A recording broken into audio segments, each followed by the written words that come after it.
하나하나 지금 좀 가져왔는데, 보시면은 일단은 많이들 보셨겠지만 제가 제일 먼저 그냥 딴 데 모르겠고 코멘트가 있어요. 첫 번째 말씀드릴 것은 삼성증권에서 나온 삼성증권 텔레그램입니다.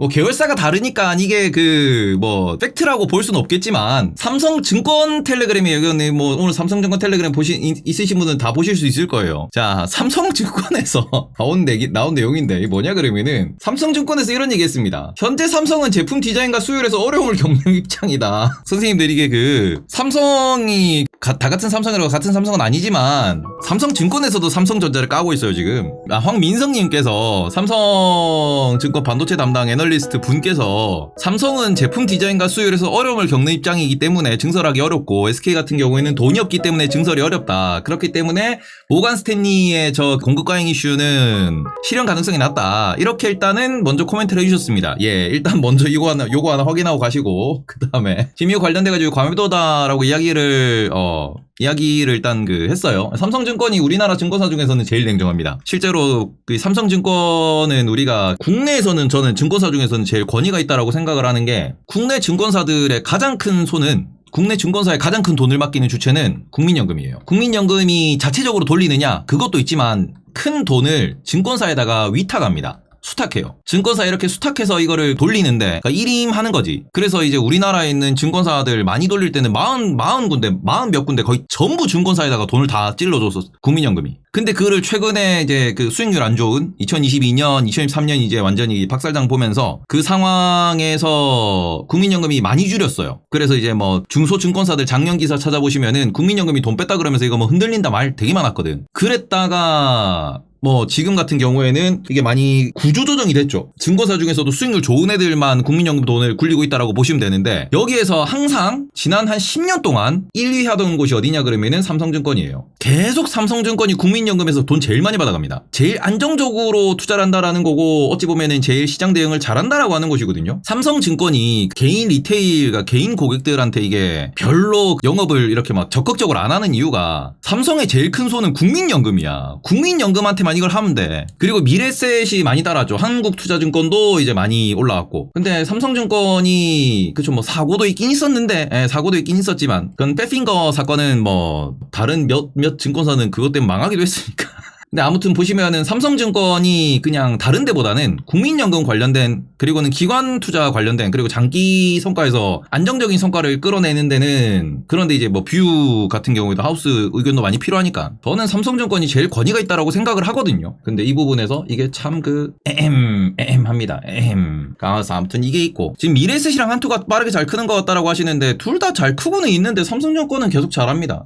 1위의 위험을 계속 유지하고 있는 중이거든요. 그래서 일단 삼성에서 이런 의견이 나왔다라는 것도 조금 참고를 하셨으면 좋겠고, 삼성보다는 조금 힘은 약하죠. 힘은 약하고 제가 좋아하지 않는 증권사입니다. 어디냐 그러면은 다올에서 보고서가 나왔어요. 지금 보시면은 다올투자증권에서 보고서가 나왔어요. 요거를 살짝 좀만 이것만 이제 말씀드리면은, 그래서 다른 건 모르겠고, 24년? 25년 컨센서스 어딨어? 실적 추이 표만 보여드리면은, 지금 약간 모건 스탠리의 거의 정빵으로 대응되는 그걸 냈어요. 모건 스탠리의 이제 완전히 그냥 정빵으로 싸우자 보고서입니다. 뭐냐 그러면은, 모건 스탠리는 내년도의 영업이익 자체도 되게 많이 깎았어요. 모건 스탠리는. 그러고는 모건 스탠리의 목표주가 12만원의 근거는 26년도에 영업이익이 없을 거다라고 지금 전망을 하는 겁니다. 26년도에 영업이익 없을 거다. 그런데 지금 다올투자증권에서는 얘네들 타겟 프라이스부터 보여드릴게.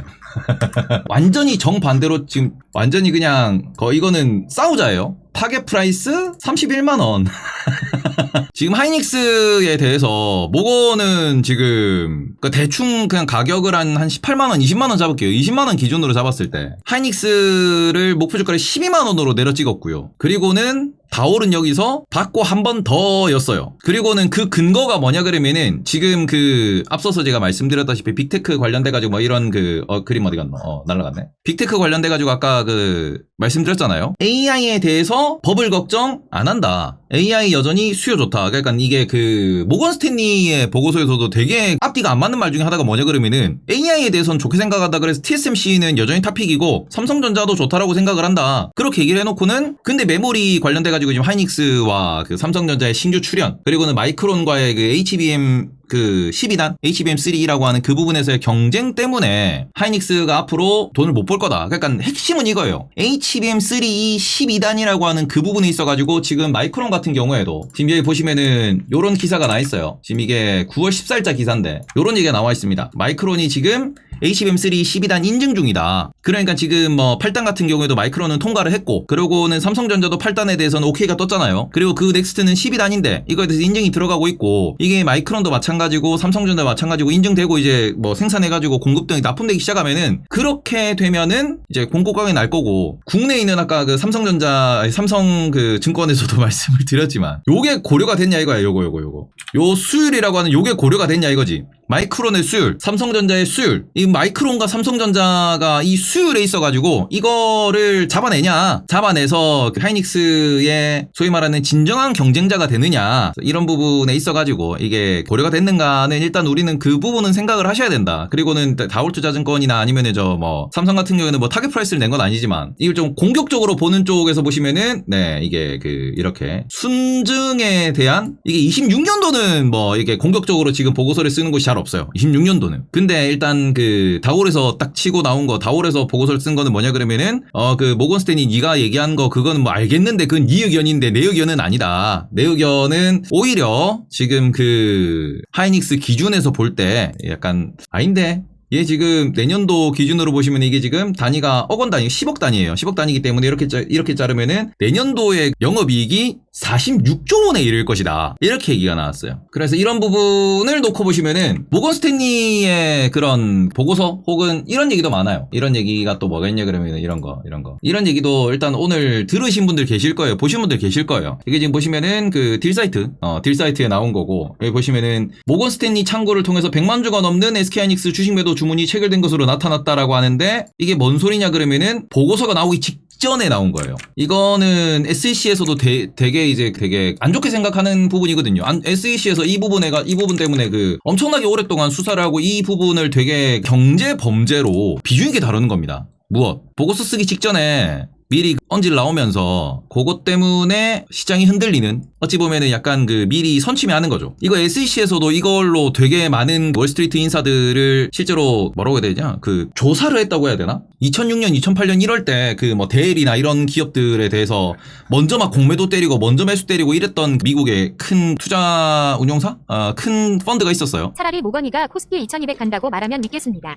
그러니까 우리나라가 수급이 약하기 때문에 약간 의심이 되는 게 지금 여기 있는 거죠. 수급이 약하기 때문에. 그래서 이런 부분에서 이것도 일단은 우리나라에서 벌어진 일이기 때문에, 우리나라가 또 외국계 증권사 창구를 또 어떻게 또 이걸 뭐 이 참 그 아이러니에요. 조사하기가 어렵거든.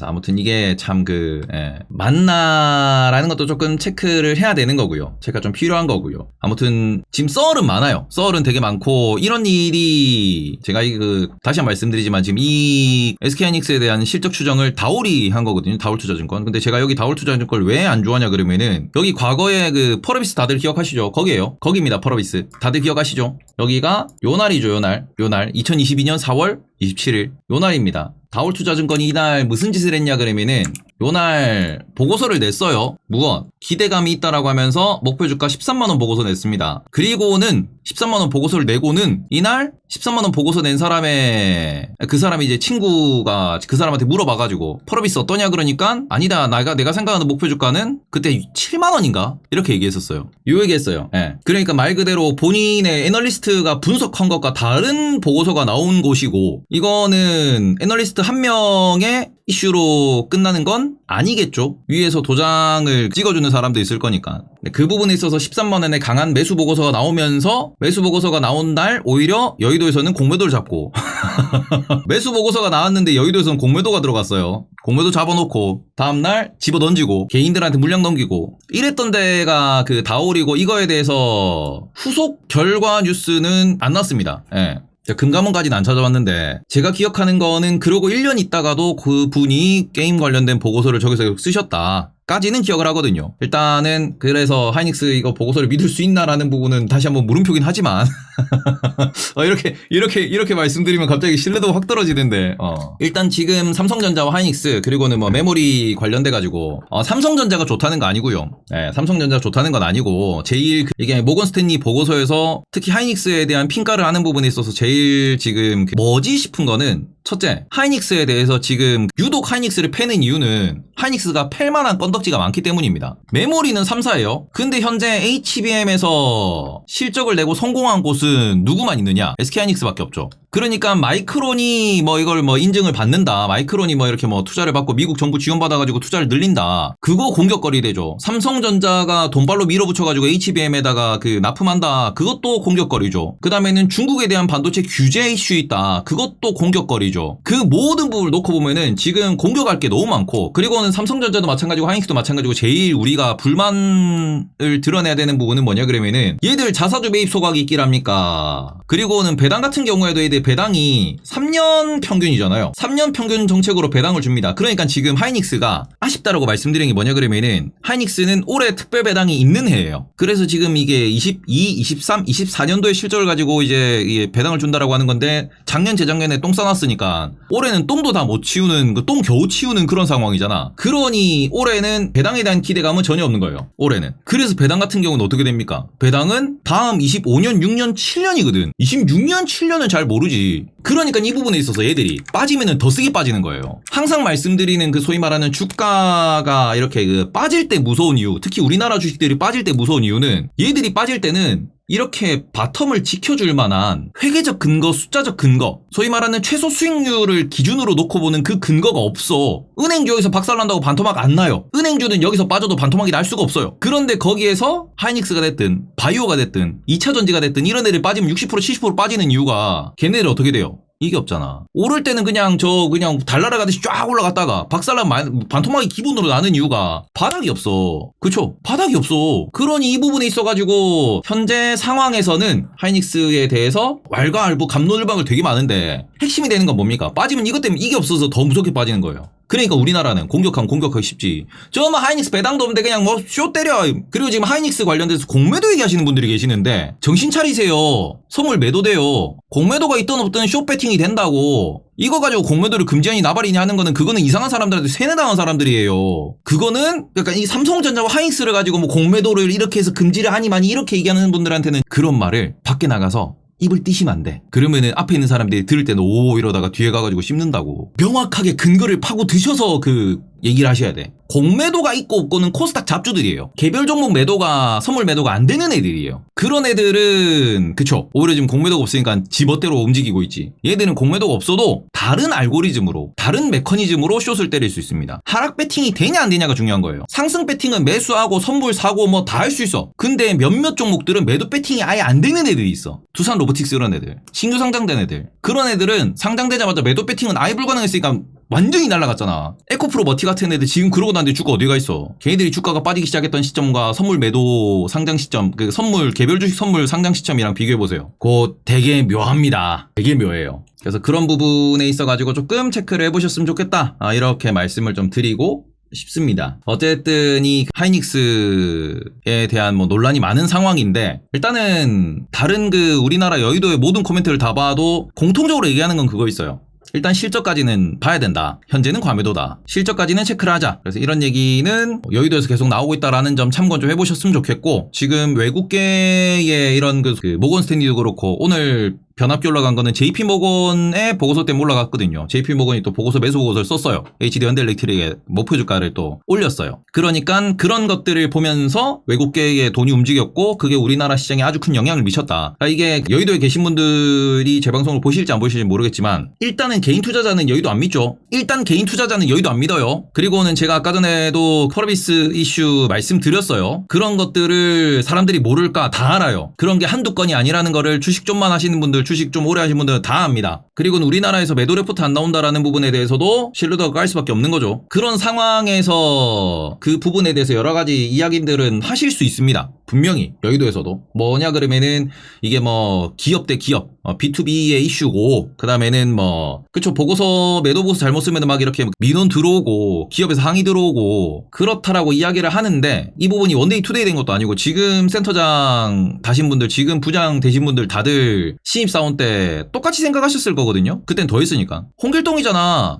아버지를 아버지로 부르지 못하고 매도를 매도로 부르지 못하고 안 좋다를 안 좋다라고 할 수가 없는 그런 게 우리나라 여의도에 저변에 깔려있고, 그러다 보니 우리나라 기관도 마찬가지고 외국계 기관도 마찬가지고, 써도 쓰는갑다 그냥 약간 말 그대로 엄마 잔소리처럼 그냥 쟤들 또 왜 친해 이런 거란 말이에요. 그러니까 이거는 저는 업보라고 생각을 하는 거고, 여의도의 업보라고 생각을 하는 거고, 이게 이제는 진짜 바뀌어야 된다라고 생각을 해요. 그래서 그 부분에서 많이 바뀌고 있다라고 생각은 하는데, 뭐 매도 보고서도 나오고 막 많아요. 많긴 한데, 이 부분에서 이제 개인 투자자도 워낙 많이 똑똑해졌고, 이제 그 외국계 증권사의 레포트도 개인 투자자들이나 뭐 텔레그램에 이런 데서 빠르게 이제 발표 나자마자 바로바로 사람들이 확인하기 때문에 정말 이제 글로벌 IB들이랑 경쟁한다라는 느낌으로, 그리고는 제야에 숨어있는 고수들 슈퍼개미들이랑 경쟁한다라는 느낌으로, 그 여의도도 이렇게 안 바뀌면은 진짜 이제 골로 간다. 다 AI 가잖아. 진짜 그러다 골로 간다. 그 부분은 조금 다들 잘 됐으면 좋겠으니까 그런 부분에 대해서 조금 말씀을 좀 드리고, 근데 진짜 이런 것들이 가능한 이유가 우리나라가 되게 베이스가 약해요. 거래대금도 외국인이 사면은 못 받아주고 외국인이 팔면 못 받아주고, 그것 때문에 주가가 막 미친듯이 움직이고, 큰 손들이 들어와서 장난치기는 쉽고, 근데 뭐 투자할 만한 기업은 많은 곳이니까, 기술 좋고 이렇게 뭐 소위 말해서 이제 그 이슈 만들어내기 좋은 기업들도 많으니까, 그런 부분에서 시장이 정말 이게 소위 말해서 이제 더러운 시장, 또 한 번 느꼈습니다. 미장 비중을 더 늘리자. 미장 비중을 더 늘리자. 예, 더 늘려야 될 것 같다. 그래서 그런 부분에 대해서 조금 여러분들도 기준을 잡으셨으면 좋겠고, 외국계의 이런 돈발로 찍어 누르고 돈발로 찍어 올리는 이런 것들에 대해서 크게 안 흔들리려면은 그 부분을 좀 더 튼튼하게 공부를 해 놓으실 필요가 있다라는 거 말씀드리고, 다시 보기 좀 잘라놓고.